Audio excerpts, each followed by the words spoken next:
മനുഷ്യൻ അവന്റെ നിസ്സഹായതയുടെ പുറത്ത് വിളിച്ച് സംസാരിക്കുന്ന സമയത്ത് കയ്യേറ്റം ചെയ്ത് കളയുമെന്ന് ഭീഷണിപ്പെടുത്തുന്ന ആളുകൾ ഉള്ളിടത്താണ് ജീവൻ കൊണ്ട് മറുപടി പറഞ്ഞ ആളുകൾക്ക് ഇറങ്ങിപ്പോകേണ്ടി വരുന്നത് ലോകത്ത് നിന്ന്.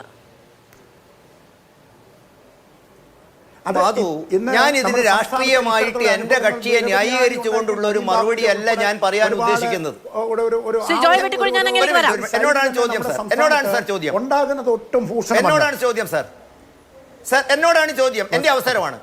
മാധു, ഞാൻ ഇതിന് എന്റെ രാഷ്ട്രീയ പാർട്ടിയുടെ നയങ്ങളെ തട്ടിൽ വെച്ചിട്ട് അത് കൂടുതൽ അതിന്റെ ഏറ്റക്കുറിച്ചിലിനെ കുറിച്ചല്ല ഞാൻ ഇവിടെ സംസാരിക്കാൻ തുനിഞ്ഞത്. താങ്കൾ എന്നെ തെറ്റിദ്ധരിക്കരുത്. ഞാൻ ചോദിക്കുന്നത് ഈ സഹകരണ സ്ഥാപനങ്ങൾക്ക് എന്തുകൊണ്ട് ഇങ്ങനെ സംഭവിക്കുന്നു? ഒരുപക്ഷെ മാതൃഭൂമിയുടെ ചർച്ചയും ഇന്നത്തെ ഒരു സെൻസേഷണൽ ന്യൂസ് എന്ന നിലയിൽ നമ്മൾ നാളെ വിസ്മരിക്കും.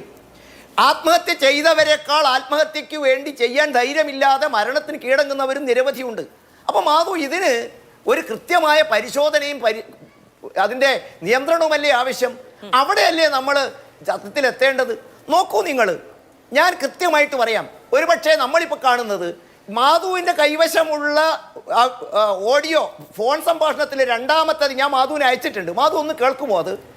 മാധു, അതിനകത്ത് അദ്ദേഹം പറയുന്നു, ഞാൻ പറയുന്നത് സഹകരണ സ്ഥാപനങ്ങൾ സഹകരണ പ്രവർത്തനം നടത്തിയാൽ ഒരിക്കലും തകരില്ല. പകരം നോക്കൂ, ഇദ്ദേഹത്തിൻ്റെ ഇതിനകത്ത് തന്നെ പറയുന്നു രണ്ടാമത്. ആദ്യം അദ്ദേഹം ഈ മരണപ്പെട്ട വ്യക്തി അങ്ങോട്ട് വിളിച്ചതാണെങ്കിൽ രണ്ടാമത് അല്പം ശാന്തനായതിനു ശേഷം ഈ സഖാവ് ഇങ്ങോട്ട് വിളിക്കുകയാണ്. അതിലയാൾ പറയുന്നത് എന്താണ്? എനിക്ക് പാർട്ടി ഓഫീസ് ഉണ്ടാക്കിയതിൽ 80 ലക്ഷം രൂപ പാർട്ടി ഇങ്ങോട്ട് തരാനുണ്ട്. എന്തിനാണ് ഈ മനുഷ്യനോട് ഈ പറഞ്ഞ കാര്യം? നിങ്ങൾ നോക്കൂ, തകർന്ന ബാങ്കുകളുടെ മുഴുവൻ ആസ്തിയും അതിൻ്റെ വിനിയോഗവും പരിശോധിച്ച് നോക്കൂ.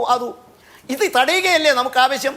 ഇങ്ങനെ ബിനാമി പേരിൽ കള്ള നിക്ഷേപം നടത്താൻ, അത് ഉപയോഗിച്ചുകൊണ്ട് പാർട്ടിക്ക് ആവശ്യമായ സ്വത്ത് വിവരങ്ങൾ വാങ്ങിപ്പെട്ടാൻ, ഒരുപക്ഷെ നമ്മൾ ഈ ചർച്ച ചെയ്യുന്ന മാതിരി അദ്ദേഹത്തിൻ്റെ പേരിൽ കേരള പോലീസ് ഒരു FIR ഇട്ടേക്കാം, അദ്ദേഹം അറസ്റ്റ് ചെയ്യപ്പെട്ടേക്കാം, മുൻകൂർ ജാമ്യം കിട്ടിയാലും ഇല്ലെങ്കിലും അദ്ദേഹം അകത്തു പോവുകയോ പോകാതിരിക്കുകയോ ചെയ്യാം.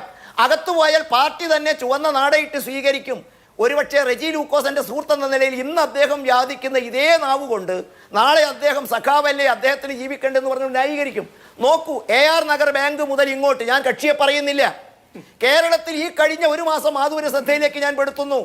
ലോകായുക്തയുടെ മുമ്പിൽ 20 ബാങ്കുകൾക്കെതിരെ 2 മാസത്തിനുള്ളിൽ പരാതികൾ വന്നു എന്ന് പറഞ്ഞാൽ ഇതൊരു ഒറ്റപ്പെട്ട സംഭവമല്ല. ഞാൻ ചോദിക്കുന്നു, കേരളത്തിലെ ഓഡിറ്റിംഗ് സത്യസന്ധമാണ് എന്ന അഭിപ്രായം നിങ്ങൾക്കുണ്ടോ? എത്ര വർഷമായി കേരളത്തിലെ സഹകരണ ഓഡിറ്റർമാർക്ക് പരിശീലനം കൊടുത്തിട്ട് എന്ന് മാതൃഭൂമി അന്വേഷിക്കുമോ? ഓഡിറ്റർമാർക്ക് ആധുനിക ടെക്നോളജി ഉപയോഗിച്ചുകൊണ്ട്, സോഫ്റ്റ്വെയർ ഉപയോഗിച്ചുകൊണ്ട് അത് പരിശോധിക്കാനുള്ള പരിശീലനം ലഭിച്ചിട്ടുണ്ടോ? തീർന്നില്ല. കേരളത്തിലെ ബാങ്കുകൾ ഉപയോഗിക്കുന്ന സോഫ്റ്റ്വെയർ പോലും, കേരളത്തിലെ ബാങ്കുകളിൽ കോഓപ്പറേറ്റീവ് ബാങ്കുകൾ ഉപയോഗിക്കുന്ന സോഫ്റ്റ്വെയർ പോലും അപ്ഡേറ്റഡ് ആണോ? അപ്പം എന്താണ്? മന്ത്രി വാസവനും മറ്റുള്ളവരും പണ്ടുണ്ടാക്കിയിട്ട് പൊതുഖജനാവിൽ നിന്ന് പണമെടുത്ത് കൊടുക്കുകയാണോ മാധു അഭികാമ്യം? അതല്ല. ഈ പാവപ്പെട്ട കൊല്ലപ്പെട്ട രാജേന്ദ്രൻ മുതൽ അല്ലെങ്കിൽ മരണപ്പെട്ട ഫിലോമിന മുതൽ ഇത്തരം ആളുകൾക്ക് ഒരുപക്ഷെ 2 ദിവസം നമ്മൾ ചാനലിൽ നിന്ന് ചർച്ച ചെയ്യും, നമ്മൾ മുതലക്കണ്ണീരെടുക്കും, നമ്മൾ വിസ്മരിക്കും. ഇന്നൊരുപക്ഷെ നടപടിയുണ്ട് എന്ന് നാളത്തെ ഒരു പത്രവാർത്തയോട് അവസാനിക്കും. ഞാൻ ചോദിക്കുന്ന ചോദ്യം, എല്ലാവരും കള്ളന്മാരല്ല, എല്ലാവരും കൊള്ളക്കാരുമല്ല, എല്ലാത്തിലും നല്ലവരുമുണ്ട്. പക്ഷേ ആ ഒരു സിസ്റ്റം നമ്മൾ ഡെവലപ്പ് ചെയ്യണ്ടേ? ഓഡിറ്റിംഗ് കാര്യക്ഷമമായിട്ട് നടക്കണ്ടേ? അവർക്ക് ആവശ്യമായ സാങ്കേതിക പിൻബലം കൊടുക്കണ്ടേ? അവർക്ക് പരിശീലനം ലഭിക്കണ്ടേ? അതിന് ഇത്തരം കളവുകൾ നടത്താതിരിക്കാനുള്ള സോഫ്റ്റ്വെയർ ഡെവലപ്പ് ചെയ്യേണ്ടത്. ഓരോ രൂപയ്ക്കും സർക്കാരാണോ ഗ്യാരണ്ടി എന്ന് പറഞ്ഞതാണ് കേരളത്തിന്റെ മുഖ്യമന്ത്രി. ആ ഗ്യാരണ്ടി തേടിയെത്താത്ത മനുഷ്യരിൽ ചിലർ എല്ലാം വെച്ചവസാനിപ്പിച്ച് ഇറങ്ങിപ്പോകുന്നത് നമ്മൾ കാണേണ്ടി വരുന്നത് ഒരു ഗതികേടുമാണ്.